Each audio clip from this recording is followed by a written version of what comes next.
بسم اللہ الرحمن الرحیم صلی اللہ علیہ محمد صلی اللہ علیہ وآلہ وسلم۔ السلام علیکم، welcome to my YouTube channel. تو آج انشاءاللہ ہماری نئی حدیث، ہمارے نبی صلی اللہ علیہ وآلہ وسلم نے ہمیں اس حدیث میں اپنے رزق میں اضافے کے لیے ہمیں ایک حل بتایا ہے جو کہ آج کل لوگ نہیں کرتے۔ ہمارے نبی نے فرمایا ہے کہ جو شخص پسند کرتا ہے کہ اس کے لیے اس کے رزق میں فراخی ہو اور اس کے قدم باقی رہیں، یعنی ایک یہ ہو سکتا ہے کہ اس کے رزق باقی رہے اس کی اولاد کے لیے، یا یہ ہو سکتا ہے کہ اس کا نام باقی رہے، تو اسے چاہیے کہ وہ صلہ رحمی کرے۔ صلہ رحمی کیا ہے؟ اگر آپ کے ساتھ کوئی بھلائی کرتا ہے اور آپ اس کی بھلائی کا جواب بھلائی سے دیتے ہو تو یہ صلہ رحمی نہیں ہے۔ صلہ رحمی یہ ہے کہ جب کوئی شخص آپ کے ساتھ برا سلوک کرتا ہے تب آپ اس کے ساتھ بھلائی والا معاملہ کرتے ہو، تو یہ صلہ رحمی کہلاتا ہے۔ لوگ آپ کے ساتھ رشتے ختم کرتے ہیں، آپ ان کے ساتھ رشتہ بنا کے رکھتے ہو، یہ صلہ رحمی ہے۔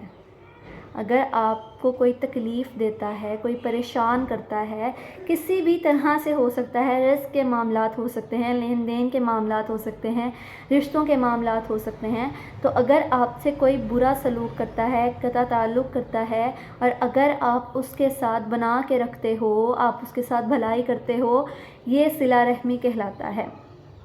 اس کا فائدہ بھی ہمارے نبی نے ہمیں بتا دیا کہ جو شخص صلہ رحمی کرتا ہے اس کے رزق میں اللہ تعالیٰ فراخی عطا فرماتا ہے، اور اس کے نشان بھی باقی رہتے ہیں، یعنی یا تو رزق اس کا اولاد کے لیے باقی رہتا ہے یا اس کا نام باقی رہتا ہے۔ اگر ہم مر بھی جاتے ہیں تو بھی ہمارا نام اچھے لوگوں میں شمار ہوگا کہ وہ بہت اچھا تھا، وہ اچھے سے بات کرتا تھا، وہ صلہ رحمی کرتا تھا۔ تو یہ اللہ تعالیٰ کی نعمت ہے کہ اللہ تعالیٰ نے اس کا علم ہمیں پہلے ہی عطا کر دیا ہے۔ اب ہمارے لیے یہ ہے کہ ہم اس پر عمل کریں اور اس پر عمل کر کے یہ اپرچونٹی کو اویل کریں۔ ٹھیک، تو ہمیں پہلے بھی بہت ساری احادیث میں ہمارے نبی نے رشتہ ختم کرنے والے کو جہنمی قرار دیا ہے کہ جو شخص قطع تعلق کرتا ہے وہ جہنم میں جائے گا۔ تو ہمارے لیے کتنا اچھا ہے کہ اگر ہم قطع تعلق نہیں کرتے، ہم کسی کے ساتھ بھلائی والا معاملہ کرتے ہیں، تو ہمیں دو چیزیں حاصل ہوں گی۔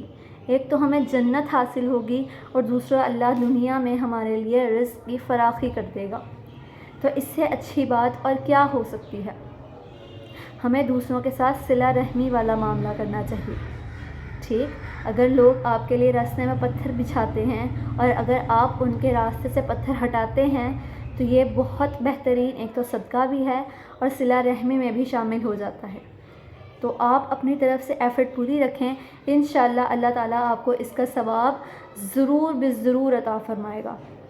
ٹھیک، تو یہ تھا ہمارا آج کا ٹاپک۔ ملتے ہیں انشاءاللہ نیکسٹ ویڈیو کے ساتھ۔ السلام علیکم۔